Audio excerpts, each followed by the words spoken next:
Story 1. My name's Charlie, and I'm 15 years old. I've lived in Chicago for just about my entire life before my entire family moved to the small town of asterisk, asterisk, asterisk, asterisk, asterisk, asterisk, asterisk, asterisk, asterisk. I'm not going to name it for personal reasons. There's been a story going around this little town, something about children getting taken away by these things lead takers when they misbehave. So basically what these takers do is that they'll climb through the window of the child in the dead of the night and whisk them off to some unknown place. Nobody really knows what happens to these kids, and I highly doubt it's true. But it's been pretty effective in getting kids to behave relatively well. The more superstitious folk in here think that the takers are real, mainly because of the few cases of missing children that have occurred in the last couple of years. But I know otherwise. The dense woods surrounding the entire town would have been a more plausible reason for the disappearances than some stupid rumor concocted by frightened townsfolk. You have a bunch of ballsy young kids, and you put them in the vicinity of a deep, dark, mysterious forest. You wouldn't have to be a genius to put two and two together. These kids embarking late-night exploration trips into the forest and winding up lost. A bunch of search groups were sent in to hunt for the kids, but I've seen how big this forest really is. It's enormous. You'll need an entire army to comb through the area, and even then it'll probably take them a couple of weeks, tops. All right, so being the new kid on the block, kids generally ignored me in school, which was fine with me. I didn't have to put up some badass punk image to keep bullies at my back. Eventually, I was invited to a big party. It was going to be held at this really popular guy's house, so I figured why not. This was going to be my best chance at making friends. The party was okay. I guess I have been to better ones. The kids here were too quiet to tame that almost none of them wanted to drink more than a couple cans of beer. I was almost at the maximum threshold of my boredom by 11:30 p.m. though. More than half the people had left, and the only highlight so far was some stupid guys versus girls mass badminton match. I decided that this was a good chance to establish some reputation in this town. Guys, I clambered up onto one of the wooden picnic benches and clapped my hands for attention. The other kids all turned, and I knew from their looks that some of them didn't even know who I was. Fueled by my 10 cans of booze, I raised my arms and gestured to everyone. Look, I don't want to be an asshole or anything, but this party really kinda stinks. Trust me, I'm from Chicago, and I've seen some hardcore parties over there, yeah. What do you think we should do then, party man?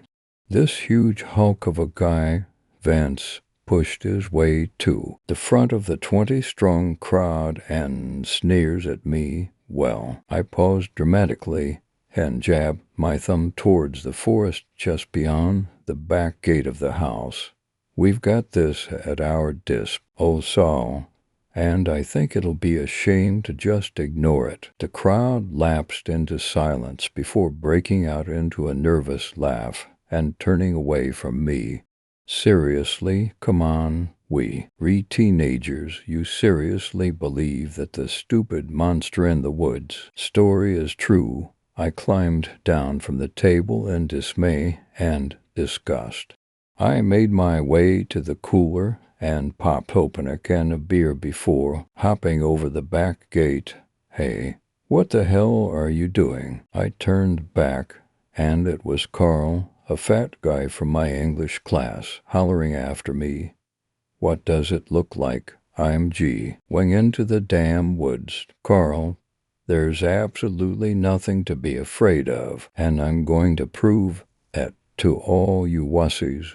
I tossed the half-empty can towards him before ducking under the branches of the tree.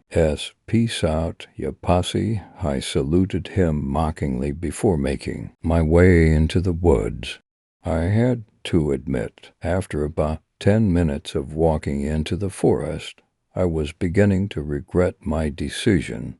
The initial rush of bravado had gone, and what replaced it was a growing feeling of anxiety. Just 5 more minutes, Charlie, 5 more minutes, and we'll go, I muttered to myself as I stopped rough the bushes to emerge into a clearing.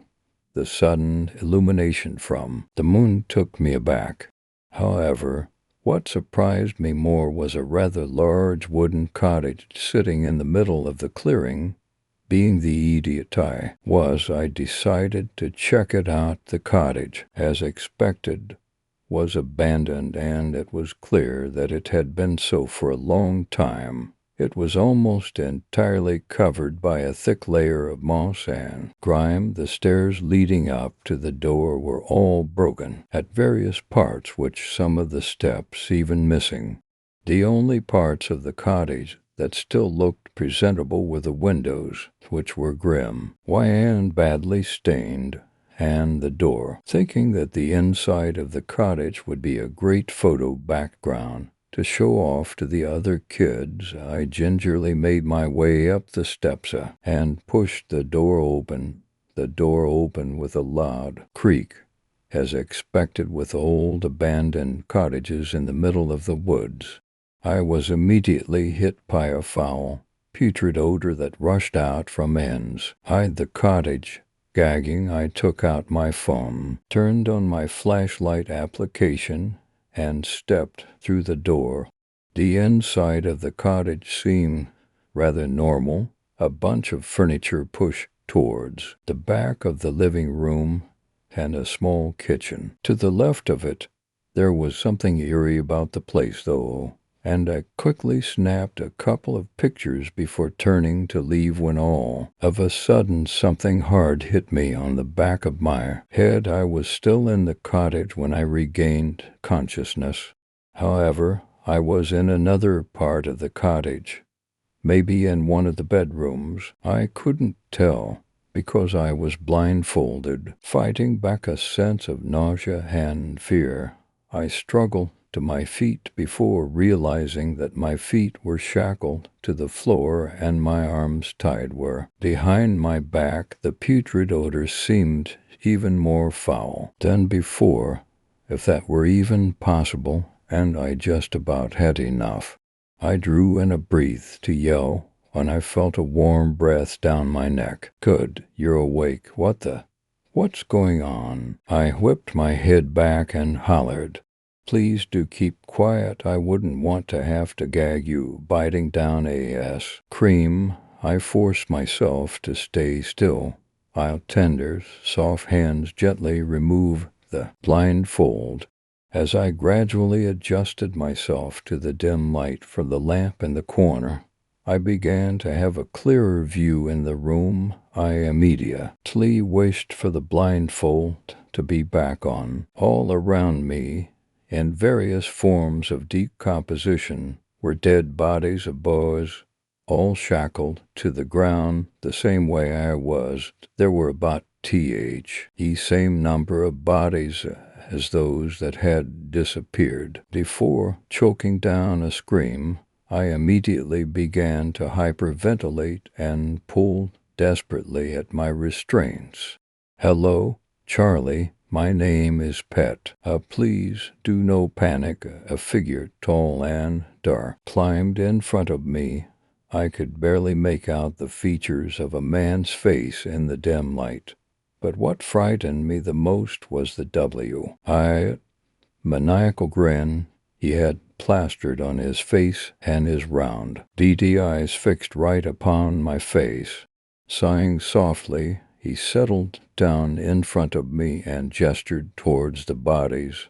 all failed experiments. I'm afraid I do sincerely hope you would not end up like them." He paused for a second, regarding me quietly.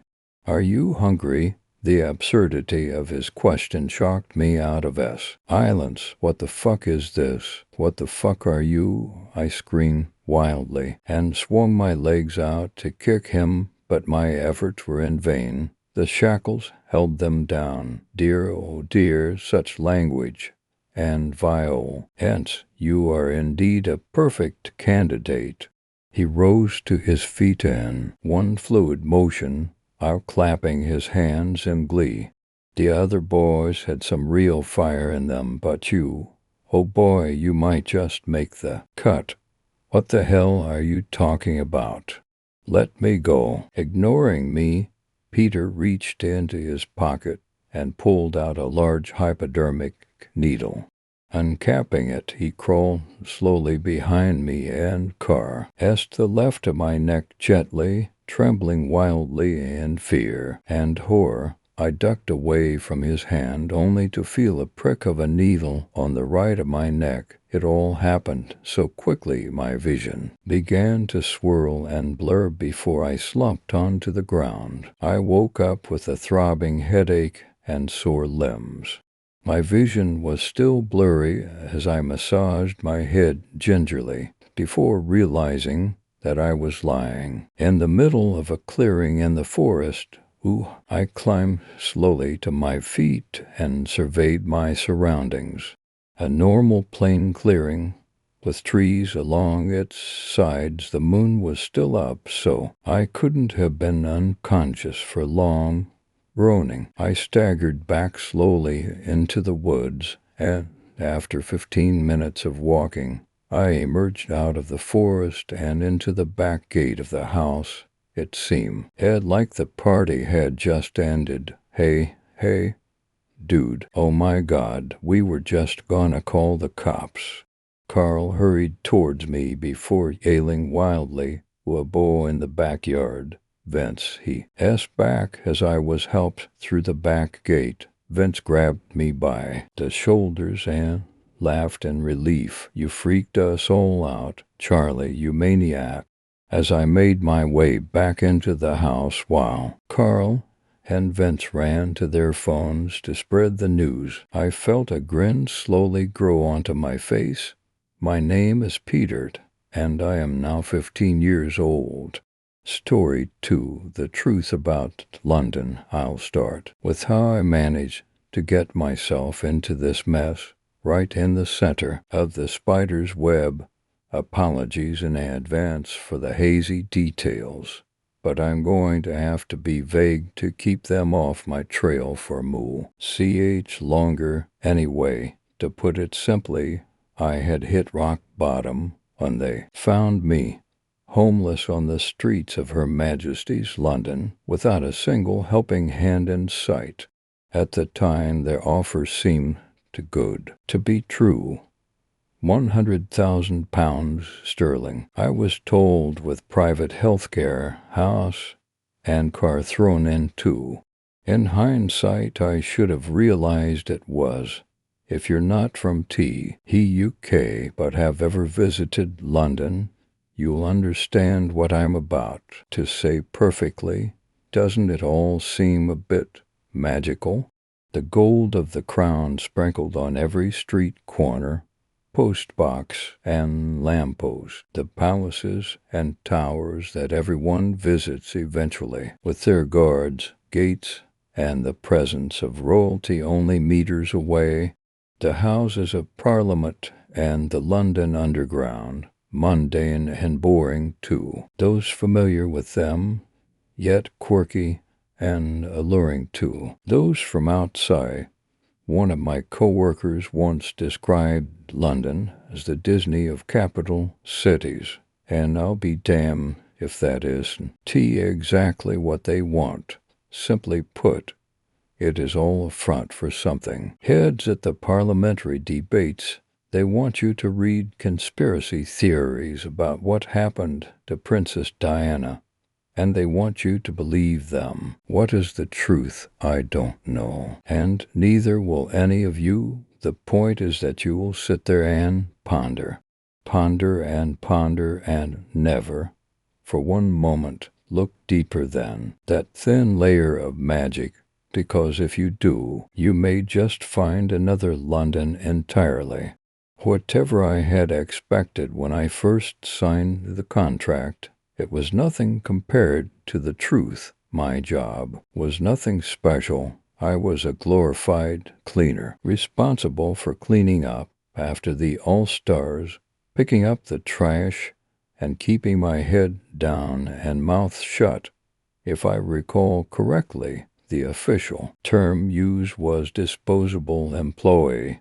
But I digress. When you work in London, things are never that easy.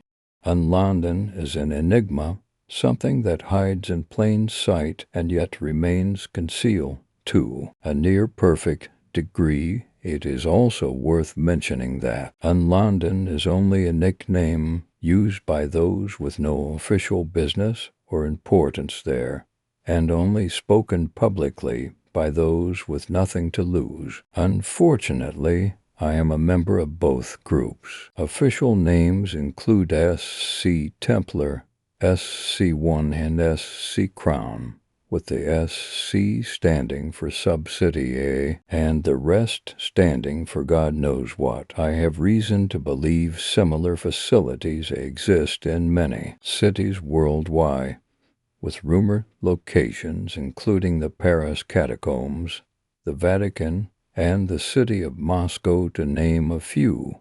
But I have no solid evidence to support these claims. Then again, procuring evidence against a secret of this magnitude is a near impossible task. So you'll just have to trust my word. Over roughly 9 months of my employment in London, I stumbled across my fair share of sensitive information, not entirely by accident, but not outright deliberately either. Of course, it wasn't easy. What other cleaning jobs do you know that force you through 2 months of psychological examination, interrogation, and conditioning before they let you near the place? And that isn't even including the security measures. Underground, practically every door is magnetically sealed, openable only with the correct key card and fingerprints that change daily.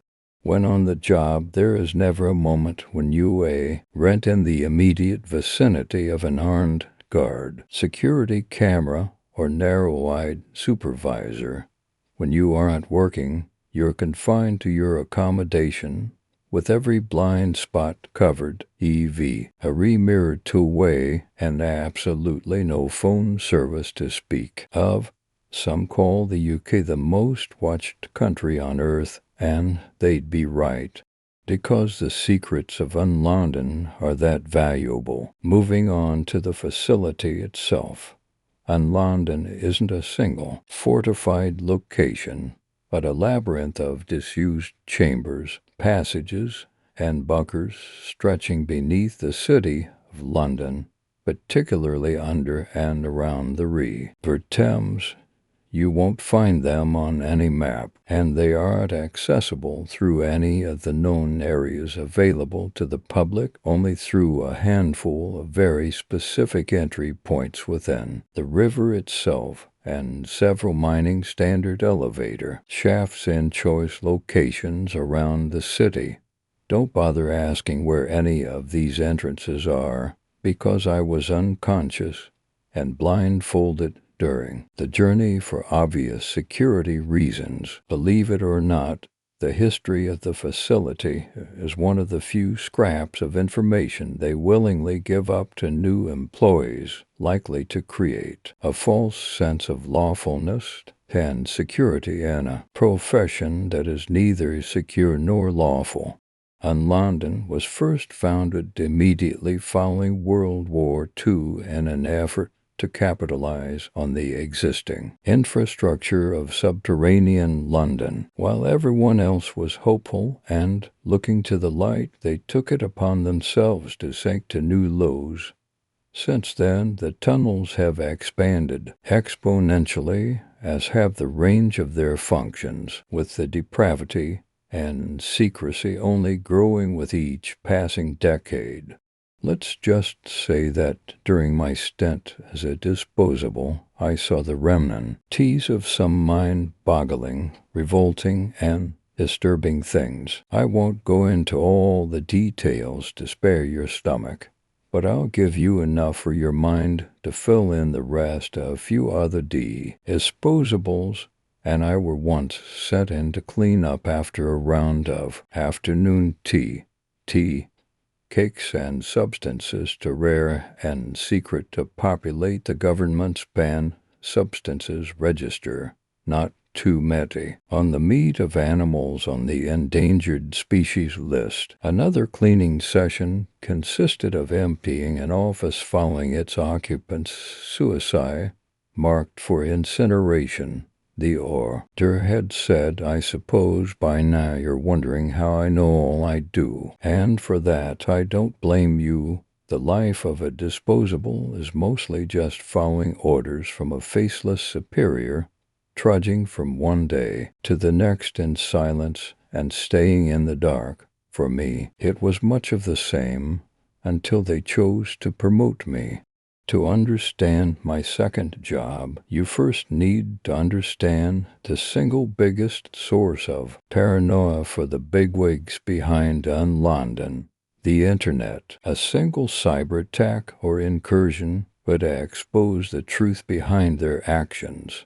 So within London, no communication over the Internet, via phones or NY equipment, modern or otherwise, is permitted. Good old-fashioned letters make up the vast majority of communication within the city, which are favored exactly for their primitive and hackable nature, coupled with the near-zero chance of any physical material escaping the city, and you can see the appeal.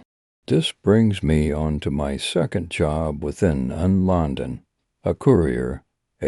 Hundreds of couriers are employed within the tunnels, scurrying back and forth and providing a never-ending stream of orders, data, and documents, the vast majority of which are marked classify, read once, and then promptly sent to one of several huge furnaces somewhere in the complex, but in secret. As time trickled by and hundreds upon hundreds of letters came under my supervision, I gradually built up my knowledge of the city, and it terrified me. I learnt that the level I had been employed on was only the highest of 5, each more mysterious and secure than the last. I learnt that many of the unseen figures we had heard whispers of were well-known celebrities, politicians, and intellectuals. And worst of all, I learnt about the Fleming Protocol, what began as 30 words mentioned inconspicuously on an itinerary soon spiraled into a predicament that has me trapped to this day. Remember the term disposable employee? I first assumed it was intended to demean and frighten us. But in hindsight, I suppose it was naive to ever assume anything in my situation. Like I said, security is their single greatest concern, and it turns out someone like me, a nobody, salvaged from the bottom and trapped between the lines, is too great a threat for them to tolerate. Whether it's simply the cold nature of London or the fear that my kind has nothing left to lose, the fact is that I don't have long left. When I first began my conditioning, I was given a medical examination that included several different injections disguised as vaccinate ions. More naivety on my part, I suppose. Whatever they gave me, I can feel it growing stronger by the day. seething, throbbing and sapping what little strength I have left. I know that there'll be no happy endings for me, no meal tickets to Easy Street, and no way out.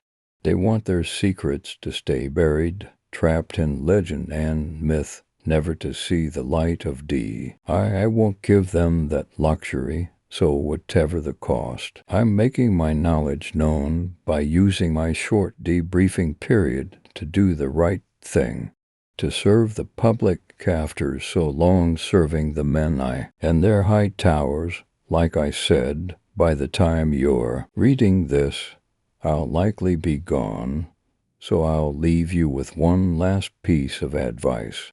Next time you hear of a sensational conspiracy or a scandal too shocking to be true, or something you may immediately dismiss as improbable in the modern world, think of my story. Think of how much you really know about the backstreets and arc cellars of the world around you. And most of all, think about what you can do to bring those places into the light. After all rumors start somewhere. Story 3. The Empty Apartment. I moved into my apartment complex 2 months ago. I started hearing things. A week later, it was subtle at first. Sometimes, in the middle of the night, I would wake up to a faint scratching sound from somewhere behind the walls. I thought it could be mice or rats. I have lived through enough shitty one-bedroom apartments in Manhattan to recognize the signs. Small little turds on the floor, tiny holes in the plaster, and an ending scratching that sounds like 1,000 little feet marching to the beat of my headache. My symptoms fit the bill. It had to be a mouse. And so I put out traps. I invested in a little steel wool. The internet says the best way to catch a rat is peanut butter. I slathered spoonfuls of the stuff all over a fresh tomcat trap. Amazon's best. I went to bed with the expectation that a fat rodent would be dead in my living room. By the following morning, I laid awake eagerly awaiting their demise. But it rained a lot that night. After I turned off the TV, I tried to listen for the sounds of my furry friends falling for the bait, but the storm overtook almost every sound. Cracks of thunder shook the glassware on my kitchen counter. Water got inside through the cracks and spaces between the windows framing. I had to put a towel down. The dripping started to annoy me more than the rats ever did in the first place. But somewhere underneath the lines I heard something else, something a lot more frightening than rats, a voice whispering, "Help me." I never really believed in the paranormal. I told people that a lot I saw signs or spirits like everybody else. Part of my subconscious felt like maybe this was my comeuppance. The ghosts on the street had heard me talking shit, and now they were going to come for me, maybe just to show me who is boss, so to speak. And I had nothing for protection. Nobody to verify my experiences. I lived alone in the middle of a lightly occupied skyrise. A demon or poltergeist could fuck with me all they wanted, and so I pulled the sheets up to my chin. While the scratching started to overtake the storm, along with my rationality, the constant repetition helped me floated further through the walls. She started to get louder, more urgent. My fear-paralyzed mind told me that she was getting closer. I knew that was impossible, but I couldn't take it anymore.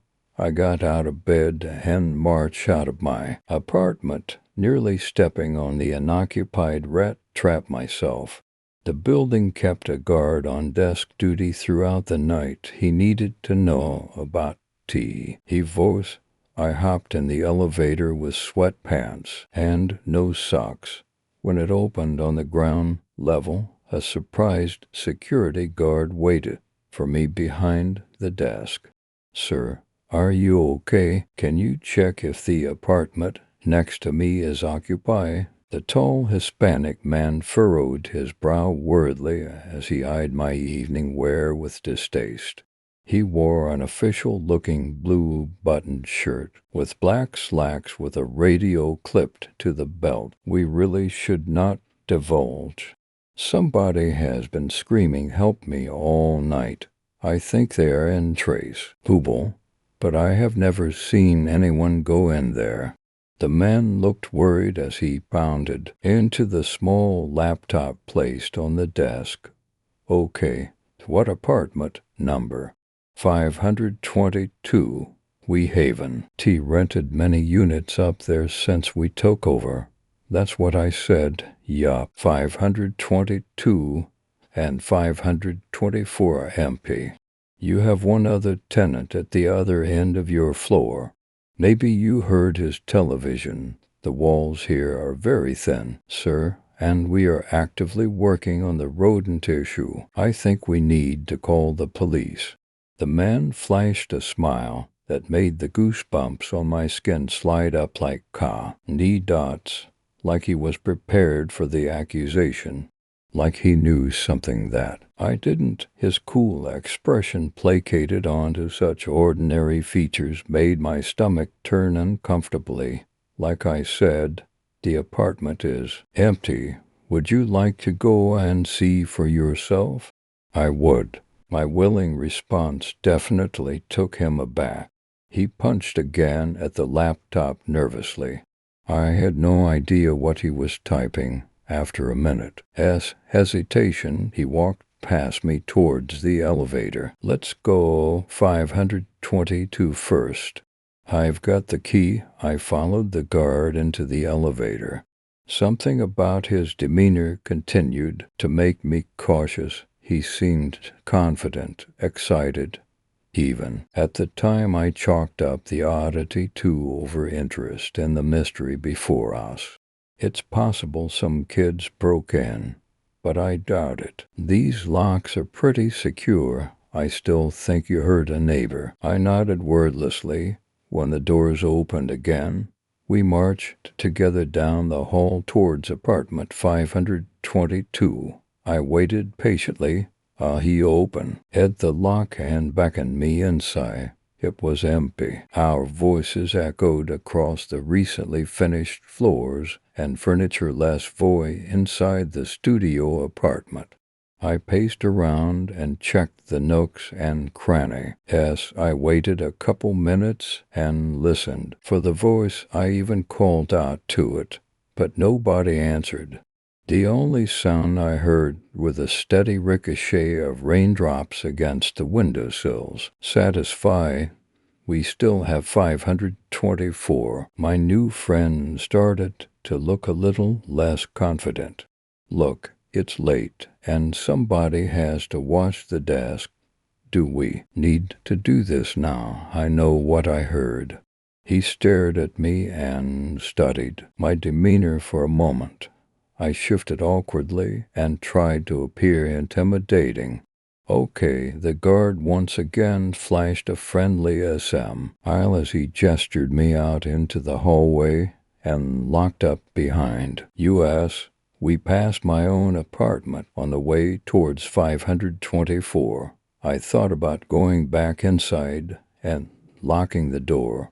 Something about the situation made me squirm, but I didn't. "My name is Michael. By the way, what is your name?" "Matt." "Well, Matt, I'm sorry we have to meet under these circumstances." I nodded and waited while Michael opened up the door. His casual attitude continued to make me uncomfortable. 524 wasn't empty. Boxes upon boxes were stacked on the floor with neat little labels on each. Spare kitchen chairs made the studio tough to navigate. Once again, Michael waited by the door. while I navigated the junk and tried to investigate the other rooms. The small corner kitchen contained the usual ball, a plate electronics, the drawers appeared untouched and empty. A thin line of dust formed over the countertops.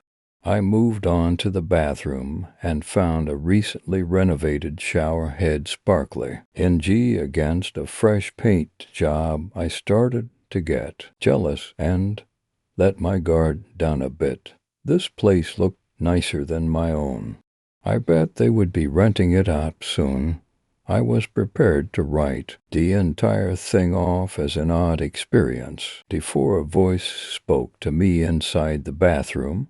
Help me, it was closer this time, in the same room I nearly jumped out of my skin, but tried to keep my cool around Michael, who was still outside creeping in the hallway. There was a closet in the bathroom. I opened it. Sitting inside was a teenage girl. She wasn't wearing white clothes. She pushed her knees up to her shoulders and linked her feet together in a sad attempt to remain modest. Sweat poured down her brow. It caused her pretty brown hair to become matted and tangled. On her forehead I covered her mouth and mine. After she whispered again, "'Tis him, he did this." Footsteps approached. From the hallway I raised a finger as if to tell her to wait, and closed the door in the poor girl's face. Then I rushed over to the toilet and flushed to handle the footsteps stopped. "Everything all right in there?" Yeah. Sorry, just had to tinkle. This remodel is nice. Gotta get you guys to update my apartment. I opened the door and was immediately greeted by a very suspicious-looking security guard.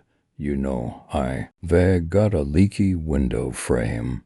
Who can I talk to about that? Michael stared at me for about 30 seconds. At first he looked angry, then he looked confused. Finally the suspicion faded from his wrinkled features. Property owner. Not me. I laughed awkwardly and pushed past him. I walked out into the hallway in a rush, never bothering to look behind my shoulder as Michael followed anxiously after. I could hear him locking the door to 524 as I jetted towards my own apartment. "You don't want to check anywhere else?" I called out something back. I don't remember what. The adrenaline coursed through my veins so quickly that my futile attempts at being casual dissipated the moment I got to my door. I fumbled for the keys in my sweatpants pocket. I clacked them awkwardly against the metal lock. Finally, they found a groove, and the door handle turned willingly against my hand. "Anything else I can do for you tonight?" Michael had caught up to me. He looked suspicious again. I could sense that he might try to stop me. I had to come up with something. "Sorry, man. That last trip to the bathroom didn't cut it. Too much chili last night. Got to go." Michael guffawed over my shoulder as I opened the door and slammed it in his face. I tried to wait a few seconds before applying the chain lock. I waited for his footsteps to fade away first. I didn't want to spook him. Only then I released my hand from the handle and collapsed to the floor. Asterisk, asterisk, asterisk, asterisk, asterisk, asterisk. The first responders arrived about 10 minutes later. I have to commend them for speed. Part of me worried that Michael would try to run. Part of me worried he would go back for the girl. Part of me worried he might try to come after me. He didn't. Police rescued the girl from the bathroom closet. Her name was Molly. She was 16 years old, and she wasn't the only one. 7 other women were rescued from empty apartments throughout the complex. Each identified Michael as their abductor Apparently, he kept them drugged and locked inside various rooms inside the building. He returned to visit them every night. Some were tortured, some abused. One was already dead. Story 4: A Friend's Farewell. Sometime in the spring of 2014, my friend Carl Duke Rocha passed away. To this day, the matter of who exactly caused his death is some slight matter of controversy. However, some events before and after his death were some of the most chilling experiences I have ever had in my life, which is why I would like to chronicle the events for future posterity. I guess it all started many months prior, in November the year before. His girlfriend, Tira Kinnand, kicked Duke out of the house to go live with his best friend, Jarrett Lair. The matter of this relationship dissolvement isn't important. What is important is that he no longer lived with Tira or her children. Because of the social politics involved regarding the breakup, I decided to let things cool off for a while and consciously avoid that group of people, hoping that Tira and Duke would get back together. They never did, and I eventually saw Duke hanging out at one of his friends' house on Onyx Street on one of my daily bike rides during the springtime afterwards. We exchanged a few words and buried the hatchet on a few matters and agreed to get together within a few days to go play some pool at one of the local bars. I took off and didn't hear anything from him for several days. When I finally did, the event would leave a very disturbing note on my psyche. I hopped on Facebook one afternoon and Duke then private messaged me. It was strange, he said, then said, get a hold of me. I responded with, where are you staying at? Because I was not sure if he was still living with Jarrett Lair. He then said, directly behind DQ, and an obvious reference to the Dairy Queen restaurant in town. Then he strangely said, trade me a pistol for my rifle, then added a second later the word shotgun. This was kind of bothersome because I knew Tira sold all of the guns Duke owned after she kicked him out of the house. I promptly told him no, then added how I bought a new .380 pocket pistol, then asked him what his exact address was. He never responded to my question. Instead, I got the following gibberish in almost rapid succession. How then I'm in Smith, followed by college. Me pre, and a final who's E, C, H, or W, I reply. With what in obvious confusion, he replied with calm and ended a few seconds later with A. Then he signed off of Facebook. I scratched my head at his bizarre behavior. I had no choice but to shrug off the episode, thinking he Washington's drunk or something, which, given the nature of Duke to imbibe frequently, would not have been impossible. Little did I know that would be the last time we would ever converse while he was alive. Many days would pass before I eventually logged into Facebook again. This time I was met with a horrific surprise. One of the status updates for Duke's biography popped up amidst many other people I have set to automatically follow, and someone was saying something like, rest in peace, Duke. You shall surely be missed, on his publicly viewed profile.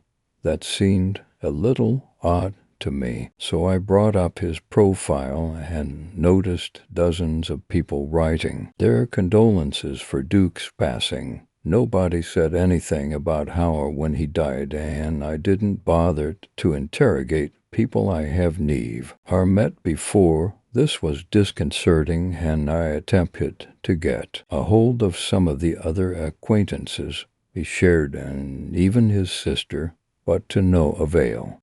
It wouldn't be for a few more days that I would receive the answers to his death and what exactly were the circumstances surrounding it. Jarrett Lair Duke's best friend and then intermittent roommate, eventually popped on Facebook one afternoon. I asked Ed him if he was at home, and he said would be there soon, so I arranged to come over to his mobile home for a bit of talk. A half an hour later, I arrived at Jarrett's mobile home. He let him. He in the house then took a seat in the recliner, while I sat on the couch adjacent his recliner that separated both by a gap that led into the kitchen behind the wall and which the couch back ran flush with aft. Getting comfortable, I then brought up the issue of Duke Rochak. Jarrett immediately broke into tears, and he numbingly stared at the television set while rolling up a cigarette. He told me that Duke was coming home one late night after getting into an apparent fracas with some ruffians over a possible drug deal.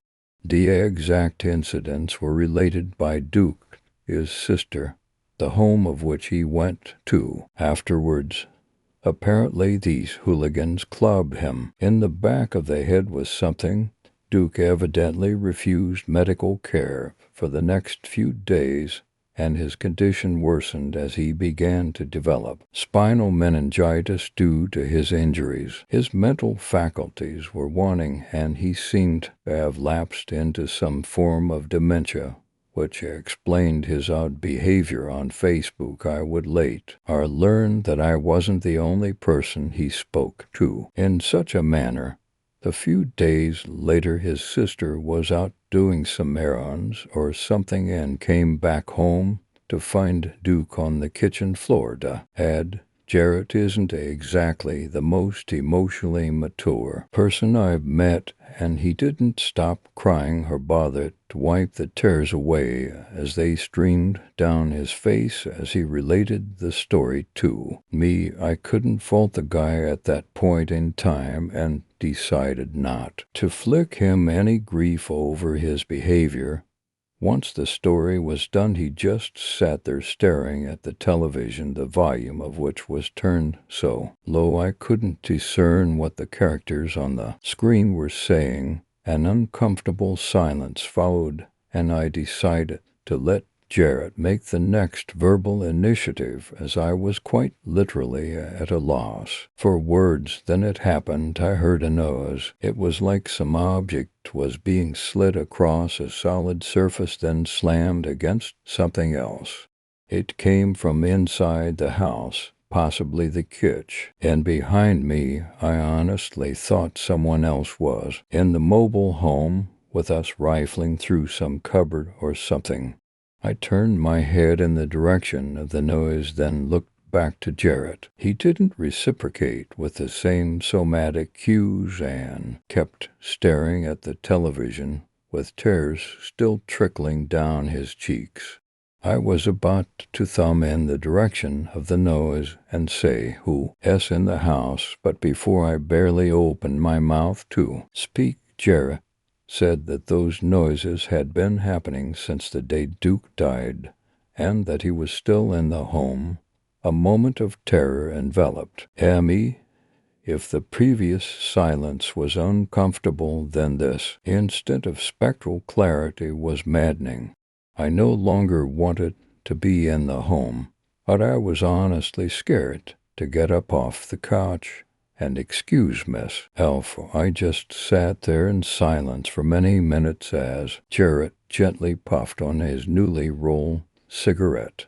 He just seemed blazed to the whole creepy affair that just happened. A few more minutes went by, and he got a phone call on his landline from his friend Zoc, and asked me to drive him over to his house so he could buy some pot off the guy. Without reluctance I agreed, and we were soon driving out of town. Moments later, Tira, Duke's old girlfriend, would over the course of many months past Duke's passing say that she somehow felt his presence around her, even as we scattered Duke's cremated ashes at Salt Creek Falls and into places at the grounds of the Oregon Country Fair that summer she would confess about Duke's spectral company over the course of the 5-day on-road and camping trip.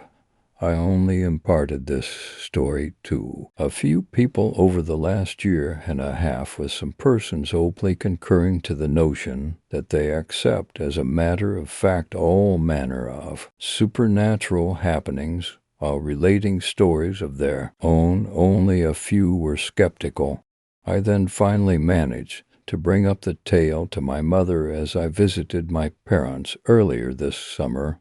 Being a religious woman of the evangelical variety or expression, after I told the tale was, as to be expected, one of abject terror. She said to me, very bluntly I might add, that if you ever hear something like that you just start praying. I honestly am not sure what I bore an oral witness to. Jarrett owned no animals, and I am sure we were the only persons in the house at the time. It was a nice warm sunny day, and as we left for Zach's house, I visually checked to make sure no trees or other objects were rubbing up against the mobile home somehow. I am unsure of just what happened. The effect was so bothersome that the very night of the day the incident happened, I actually lost sleep over it. I have only ever lost sleep to other times in my life over issues of family and job matters. It was just grating on my psyche the more I thought about it throughout the day until nightfall. It was possible that Duke invented the whole story, and his injuries were somehow unintentionally self-inflicted during one of his alcohol binges. He didn't confirm much in the way of details to his sister, and the police were never contacted. Whatever happened was something he dragged down with him into his grave. All I have now is memories of Duke and this bit of deposition in writing. Even as I type this down, I am constantly looking over my shoulder despite residing in an home office space of about 10 foot by 10 foot. My cat is sleeping on the floor, and I even check to see if she is acting abnormal. It's as if I am scared that by thinking about this or writing about this, I am about to summon something that the nature of which is so disconcerting I will be hesitant to explore in further detail. Story 5, The Story of Her Holding an Orang. Part 2. Before you read my girlfriend's side of the story, you may want to read my first post that also contains last night's unfortunate update. Here is the update copy, pasted.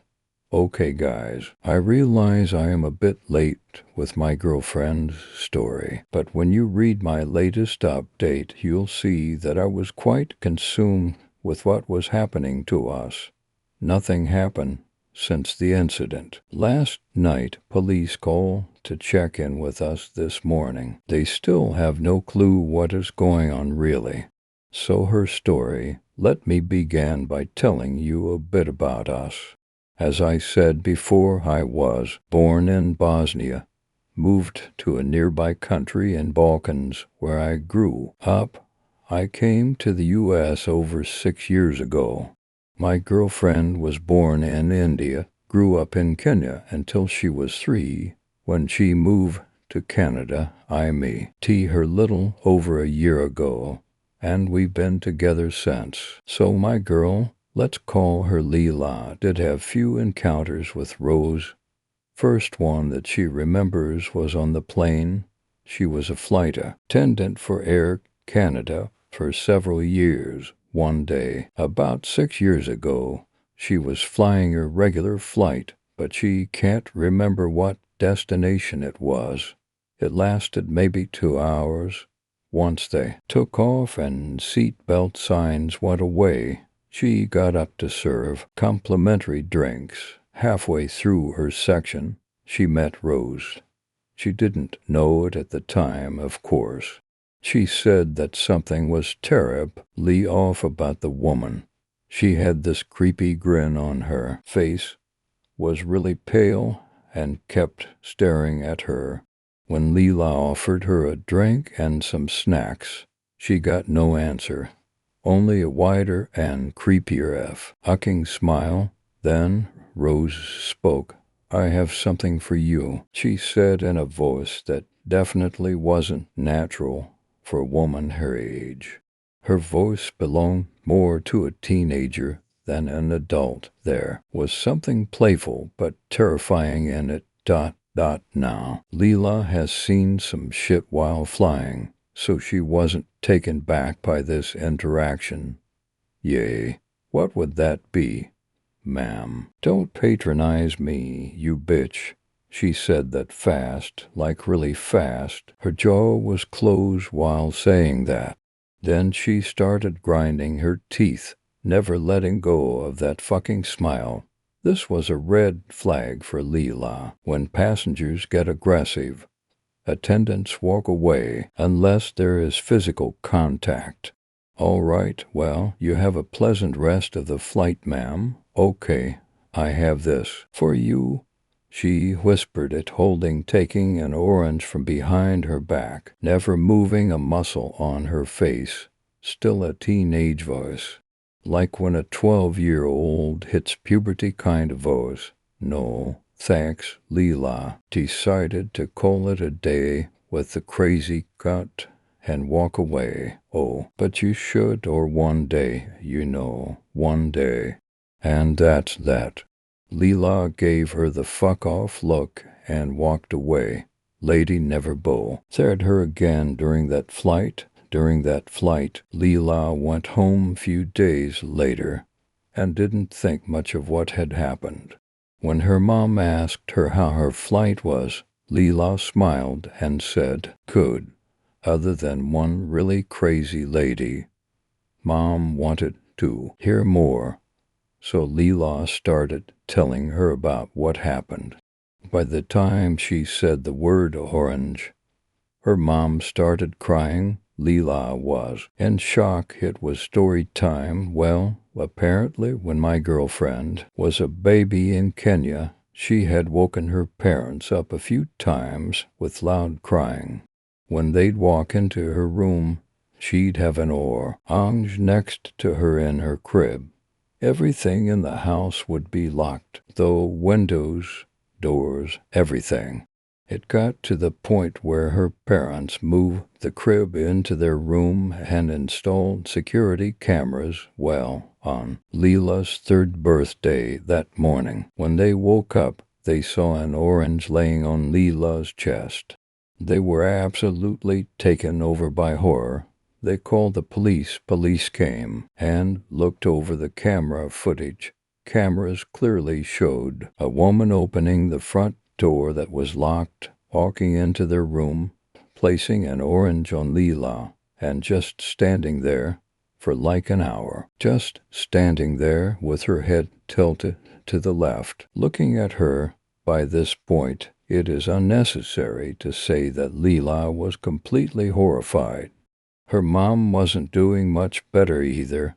Anyways, to keep the story going, her parents didn't know what to do. Police couldn't find the mysterious woman, and no security measure other than 24/7 bodyguards, which they couldn't afford, was enough. Some of their family was already in Canada and were pressuring them to move, so this incident was a final push.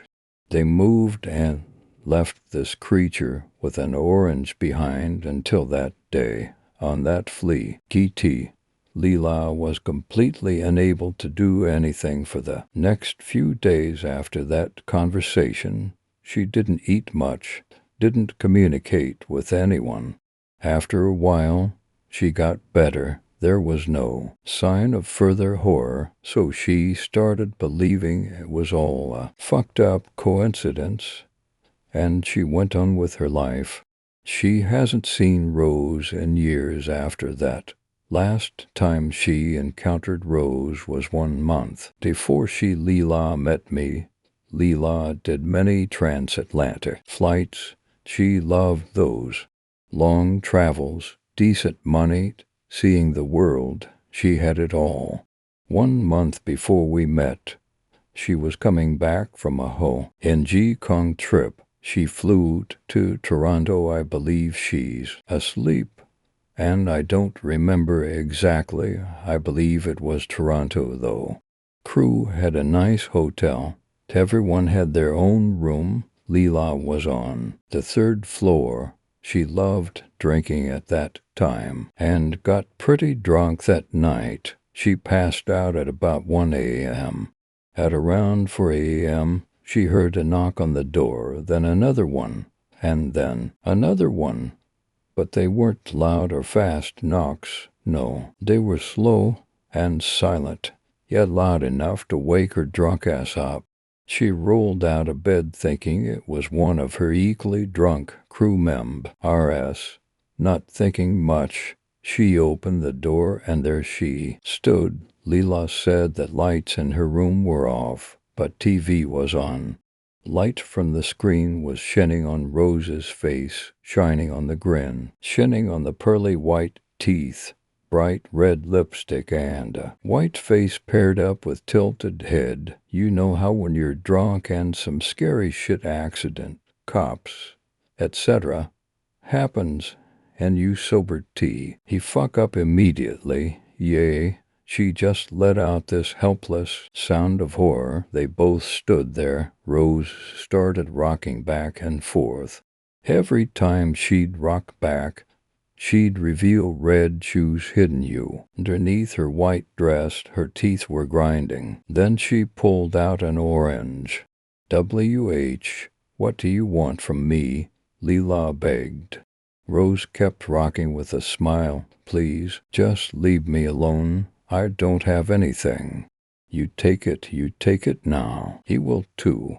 She said that with that same teenager voice. Only a little more playful tone was used this time, like a happyish child do, and know if it was her defense mechanism activating. But Leela took the fucking orange and threw it over Rose's head and screamed, "Get the fuck out of here, and take this shit with you, you freak." That was the first time either of us saw Rose lose her smile. White teeth disappeared underneath the thick red lips. Head went back from a gentle tilt into its natural position. "I will see UTW. Oh, soon." She said it in adult voice, and this voice was scarier than the teenager one. Leela says it's because it sounded real, like a conscious, normal person making a threat. Of course, at that time Lil he didn't know me and had no idea who you two were. She assumed it'd be her mom. That brings us to today. Yay. If you read the update from my previous story, you saw that our room was broken into by Rose's logical assumption. Pictures of the break-in were taken before police came. They will be up on here today. Some stuff in our room was moved around. We are scared as fuck, clueless as to what's going on. I will be Skyping with my mom soon to see if she has any answers. Leela will talk to her mom as well. I am personally just shocked at these developments. I never believed anything like THIS was even possible. Quite honestly, if one of you wrote this story here, I wouldn't believe shit you said. And I can't blame you if you don't believe me. But if you have any idea about what this might be, I'm all ears. I assume it's some sort of a cult. But the only thing that fucks with my head is the fact that Rose knew my girlfriend before I did. Very thing so far could have been explained in a logical way, but this took it to a super fucking natural level. Were they putting an effort into getting us together? How'd they do that? And more important, why? For what possible benefit? Fuck this man. Fuck this. Story 6. Exit. I know this road better than I know myself. I know each of Interstate 85's 250-odd miles. I know that it takes me an average of 3 hours and 26 minutes to drive west from Charlotte to Atlanta, and an average of 3 hours and 29 minutes to make the same trip going eastward. I know the price of gas at a dozen stands and the closing hours of each fast food shack and greasy diner. I know the curves of each low hill, and I know each stand of pine and oak trees. I know the stretching dark of the long winter nights and the wet heat of the summer breeze. I know these things well because they are the totality of my existence now. I know the names of each exit, westward and east, Batesville, Poplar, Har Springs, Spartanburg. They tick through my head as I pass, but the Silver Creek Road exit is never among them.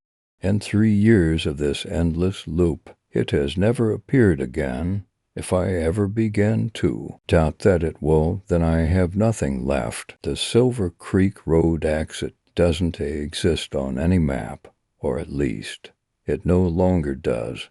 It may have once, but like the road itself, it has been raised from the earth and from all memory and record. At the beginning, I spent long, anxious days poring over old surveying maps and neighborhood planning documents, searching in vain for any sign of the road or the exit I know I had taken, when there was nothing left in the libraries and city halls to comb through. No meek county official left to interrogate, wide-eyed and frothing. Then I began the drive I've been through to cars, and have burned through my savings, and now survive off a stack of rapidly vanishing cards. I have no address to receive bills, and no intention of paying, and have been filling my trunk with small plastic gallon jugs of gas, while the cards are still accepted. When this filthy and battered Oldsmobile gives up the ghost at last, I suppose I will have to learn to hitchhike. I first took the Silver Creek Road exit 3 summers ago, on that last night that I was with Bobby. I have in my head just a few frozen frames of that ride left, her black curls bouncing like springs in the evening breeze, her gapped tooth and freckled smile, and the slow summer crossing into night. We'd made that drive together a dozen times, bet we, in our apartment in Atlanta, and her brother in Charlotte. There was nothing remarkable that night. We simply ran low on gas and took the first exit we came across.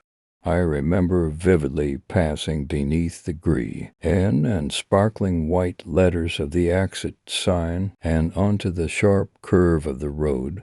The street turned perpendicular from the light and nose of the highway into inky darkness of the pine trees. Nothing remarkable to separate it from 100 other country roads, but as the lights of the car penetrated the darkness, a vague and trembling unease passed through me. The tall, rustling pines seemed black even under the blue-white of the headlamps, and the road began to rapidly degrade, becoming pocked and uneven just a few dozen yards in. All the roar and glare from the highway seemed swallowed up behind us, and there were no lights ahead of us for as far as we could see. My insides felt tight and knotted, and I turned to Bobby. She had her skinny legs tucked to her chest and looked at me quizzically, one eyebrow raised with a small crooked smile. Her small bravery seemed to dissipate the chill that had been steadily rising in me. I looked forward to the road. I felt a sudden sharp pressure on my chest, stretching out in front of the one light of the headlamps. The road ended. There was a small field of shattered asphalt slabs, and then the 4 Saints swallowed up every trace under a blanket of rotting pine needles. Something twinkled brightly between the trees, and I strained to pick it out of the darkness.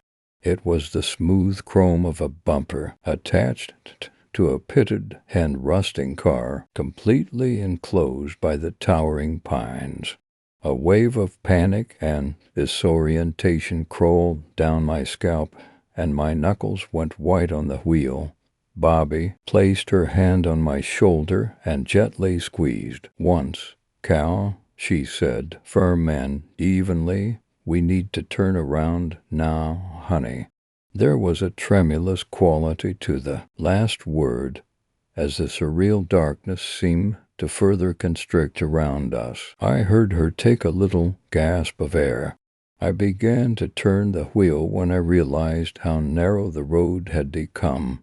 It had been 2 lanes when we started, I was sure of this, but the forest seemed to be pressing against both sides of the car, far too narrow to turn around. Blood pounded in my temples, and I threw the car into reverse. The boughs of the trees scraped against both sides, soft whispering scratches from the needles and the soft thuds of thicker branches. Bobby held her hand on my knee, calming and reassuring even as panic threatened to overwhelm me. I could see the highway moments later, a thin cloud of hazy illumination over the rise behind us, and the forest seemed to part like curtain. I released her held breath and giggled softly, and I felt a wave of elation wash over me. I turned to her to share relieved smiles, and I locked with her dark eyes when the siren sounded once and sharp in the silence, and bright blue and red strobes flashed through window. The police cruiser was parked in the center of the road, crouched low and silent like a predator. The familiar red and blue flicker bathed the street in weird crooked shadows. As I turned off the engine, there was the slam of a car door, and I could hear the heavy thud of boots on the road. Pacing towards us, the comforting normalcy of the sight of a police officer began to drain away as he approached in the dark. He carried no flashlight, and I saw his gloved hands hanging straight at his sides in the side mirror as he walked towards me. He was dressed in thick winter wear, with his high collar turned up and his hat pulled low. He approached the window, and as he leaned straight HD from the waist to fix his black and beady eyes on mine, I realized just how thin and tall he was. License and registration. His voice was muffled and thick with a strange and choked drawl, almost unintelligible, and his lips seemed to move in manner counter to the shape of his words. The summer night air round him seemed to grow even warmer. There were no sounds, no wind in the pines, no chirp of insects. I was mesmerized by the strangeness of what seemed, for all the world, to be an absurd imitation of a man. For the second time in as many minutes, I wondered fleetingly if I was dreaming. I could see now that he had no badge and was simply dressed in unremarkable black clothes. The overwhelming fog of dread and panic seemed to condense all at once around me, and the singular animal command to flee at once drove my hands forward towards the keys. He was quicker.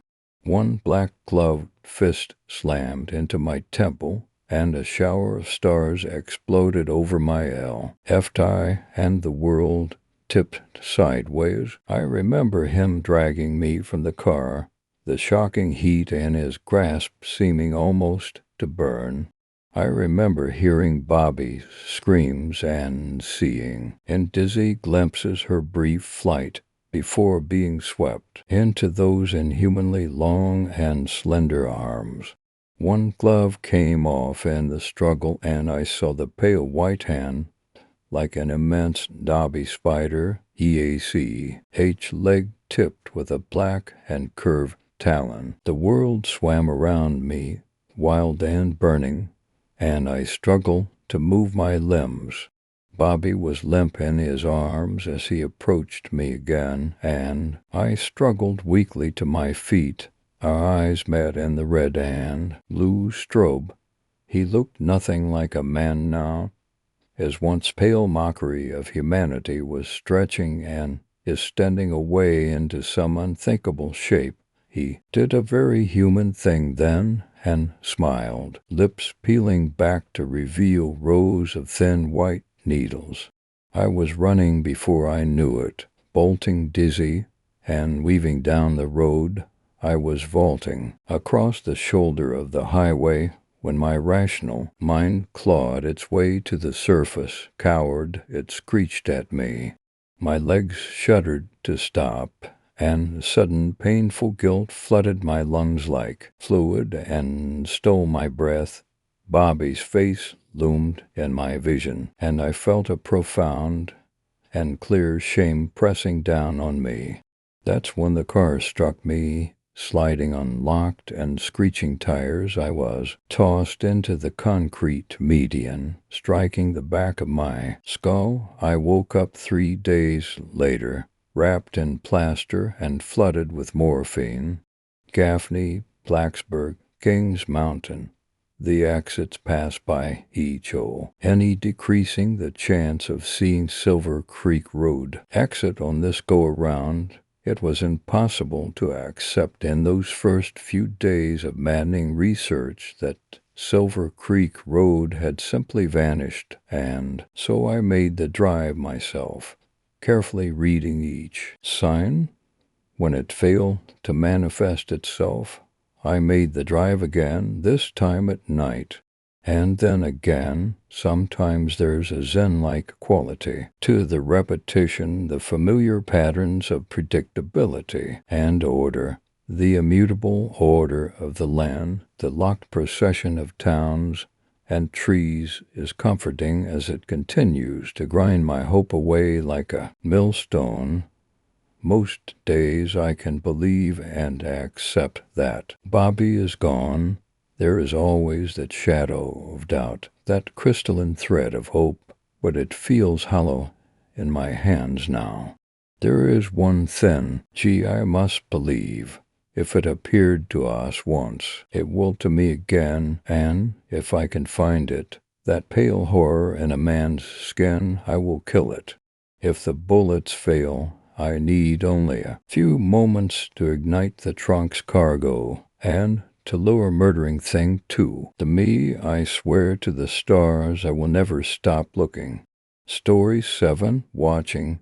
Have you ever noticed an ordinary person simply standing somewhere? That was obviously unreasonable, like an elderly woman, idle near a pub's back entrance, or a child motionless outside a bank.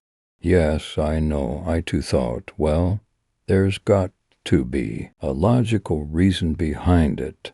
So what? They're probably waiting for someone or something like that. But that's my point.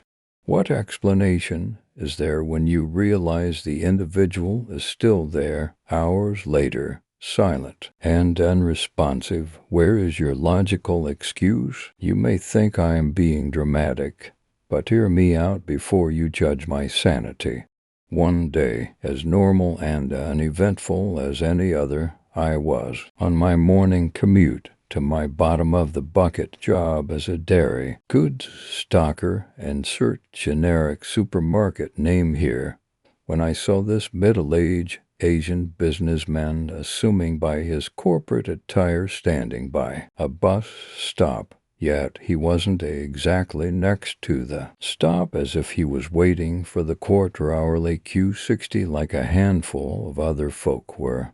He was a good 15 feet from the sign itself. Odd, yes, but not enough for someone whose subconscious is trained to be oblivious to the world around them, or getting from destination to be as quick as possible. As I speed-walked by him, A queer sense of vertigo suddenly washed over me, almost like that feeling you experience when you're on a plane that dips downward.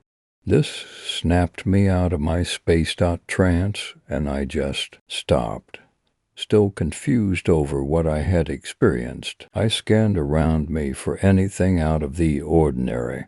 My eyes fell on this man, whom of which gave no interest in return, now that I was much closer to him. His features, or lack thereof, became more definite. The man's face was void of expression. I would say it even seemed forced, because it wasn't the default frown that we anatomically show when we are trying to express ourselves. His eyes were horrifically sunken, as if he were an insomniac. Also worth noting is that his suit looked ancient. The threading was frayed in several places, and there were sickly colored stains that were far from fresh. After pausing to take in his strange appearance, I finally realized that I was wasting time and shrugged off the whole event as weird but unimportant. I went about my usual dull and depressing work-day. I would love to say that punch-out time came before I knew it, which that wouldn't happen even in a dream. But I digress. The evening sun is making its descent as I make my way home, with the hope of having a decent meal and a shower before getting to likely past due sociology homework. Queens Boulevard was less jammed than usual, so I decided to take the bus a few minutes behind schedule. The rundown Q60 screeches to a halt at the stop. I board, swiping my college stud ENT fare card as I pass the driver and find the least crowded spot. I see my block rapidly approaching, pull on the ragged stop request rope, and exit. Lo and behold, this guy is still standing in the exact spot as when I passed by this morning. My mind explodes with questions like how has no one noticed him stationed there for so long, or what in the world is he doing in the first place? Curiosity overcame me, and I attempted to get him to explain his behavior. Excuse me, is everything all right? IUHH.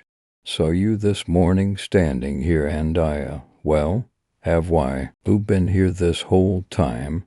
Hello, sir. Somewhat agitated for being ignored, I pressed on. Look, buddy, I just thought that there might be something wrong and wanted to know. No response. Do you not know English or something? I know you can hear me. At least look at me so I know you're just being ignorant. Well, I'll admit I was being harsh, but the guy was acting like I was invisible. But then I noticed something. He wasn't acting ignorant at all. In fact, I don't think there was anything going on in that head. His eyes had this absentness that was way beyond being spaced out. I teased like he was an empty shell wearing clothes. The best thing I can compare him to would be a zombie, without the ravenous hunger for flesh, of course. At this point I couldn't help myself. I did the logical thing and poked him. Nothing. No, what was that for? Or sign of agitation? My worries started to grow as I was out of ideas. Look, you wanna be all El Paso zombie. Do it in your own home? Okay, you're gonna get in trouble for freaking people out eventually. Other passerby looked at me as if I were a crazed lunatic. Realizing I took it too far, I just continued onward, occasionally looking back over my shoulder, half expecting the man to move or something along those lines. He was as quiet and motionless then as he was 9 hours ago. I opened the door to my hallway-shaped apartment and entered the kitchen to pop a frozen dinner into the microwave. My head started to throb as it usually does around this time. thanks to the permanent damage I got from that near-fatal incident with a ladder 2 years ago. I opened my bathroom's medicine cabinet to take my meds for the pain, which reminds me to be thankful for being alive on a daily basis. The microwave's beeps echo throughout the apartment. Tasteless turkey and mashed potatoes await. I force down the unpleasant dish for nourishment, take a calming shower, and turn in for the night. I tease Friday, or as I and probably 99% of other folks with jobs like to call it, payday. I go about my regular morning routine and depart for work. The October weather is not yet chilly enough for long sleeves and coats, so everyone is dressed in normal clothes. I turned on to the boulevard and was immediately faced with four squad cars, some ambulances, and the practically obliterated vehicles. The first T-car, a navy blue Honda, had looked like the Incredible Hulk tried to fold it into a taco-like shape. All windows were shattered, and the driver's side door was completely off its hinges, and laying a couple feet away, the car was empty, which means whoever was inside probably survived. This was confirmed when a cop assisting a young injured guy, probably about my age, came from a room and the side of the car. The cop helped the guy into one of the vacant ambulances as an EMT emerged to inspect him. The second vehicle, a stale vanilla SUV, was in much worse shape than the Honda. Have you ever seen a crash test video that manufacturers use in commercials to show how safe their vehicle is? Well, multiply that damage by 10, and that with the current state of the SUV, I would go into detail like how there was what seemed to be long matted hair stuck in the jagged windshield, or how there was definitely a thumb just sitting next to the left tire. But I've always had a weak stomach for gore. I don't have to tell you that whoever was driving obviously didn't make it. The other ambulance had 2 EMTs inside, pulling a sheet over a woman's body. I caught a glimpse of the side of her face and gagged before they completely covered her. One officer was idle on the sidewalk, trying to keep passing pedestrians from gathering to see the accident. I walked up to him with my hand raised to signal that I wanted to talk for a second. I know it was a car crash, but what happened exactly? The officer first scolded me for my curiosity, then explained apparently the young guy had took his eyes off the road and reached under the dashboard to find a water bottle that was rolling around so wouldn't accidentally get stuck behind the brake pedal. He went right through a red light, and, well, you can tell what happened next. After telling me what happened, the officer rushed me to continue on my way. It really was a tragic scene, and it's a shame someone had died due to another person's negligence. While pondering this, I caught a familiar figure across the street out of the corner of my eye. It was him again. But this time something was different. No, I'm not talking about the man's expression or stature that remained the same as the day before. No, this time he wasn't alone. Call me crazy all you want. I don't care. The image of that woman's grotesque face will forever be burned into the confines of my mind. They just stood there, side by side, spectating the scene of the collision as if they were captivated by it. Goosebumps creeping up on me. I once again bothered the cop for reassurance. Sorry again, but that man over there, you see him, right? You see that lady next to him too, right?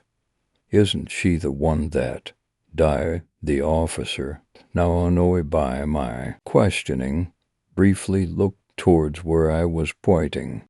Look, sir, there isn't anybody over there. Enough with these pointless interrupting. Hans, please go on your way and let me do my job. Something told me that they would say that there's no one physically standing on the other side of the street, and that I am hasty imagining it. But they're wrong. I know what I saw. I watched as the two figures slowly turned and walked away, and as they went, their bodies became more and more transparent, almost as if they hair slowly phasing out of existence.